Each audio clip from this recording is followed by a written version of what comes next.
А в Усть-Цильме активно взялись за благоустройство исторических объектов села. Сейчас идут ремонтные работы в мемориальном комплексе «Братская могила» и в сквере Героев Гражданской войны. О благоустройстве села по программе «Комфортная городская среда» в сюжете Алены Терентьевой.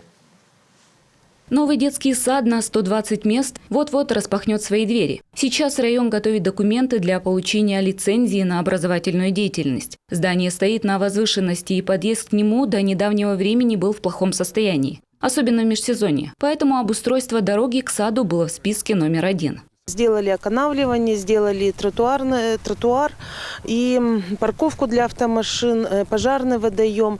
В целом стоимость этого проекта составила более 7,5 миллионов рублей.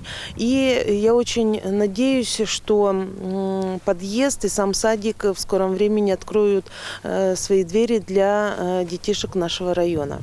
Всего на 2020 год по программе формирования комфортной городской среды в Усть-Цильме было запланировано 5 объектов. Некоторые из них идут 2 этапа и были начаты еще в прошлом году.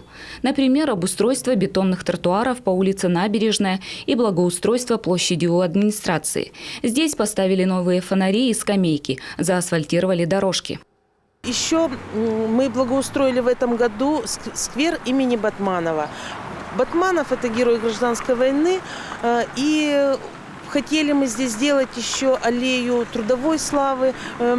Будем прорабатывать на следующий год. Это такие баннеры, на которых будут у нас фотографии и трудовая деятельность наших героев, земляков именно Усть-Цилем, которые прославили себя в труде. Особое внимание Усть-Цилему в этом году уделили историческим объектам. Помимо сквера Батманова сейчас идет активная работа на территории мемориала «Братская могила». По плану здесь обустроят пешеходные дорожки, приведут в порядок памятники, сделают освещение. То, что в Усть-Цильме строятся вот эти все объекты, значит, они имеют историческое и важное значение для всех нас, для коренных Усть-Цилема и для всех приезжих. Все эти объекты, они не говорят лишь об истории, они говорят о красоте нашего старинного родного села Усть-Цильмы. И конечно, наши жители, вот насколько я знаю, и мои близкие, родные, друзья и товарищи, конечно, все радуются, что все наше село начинает из истории выходить в современную сельскую среду.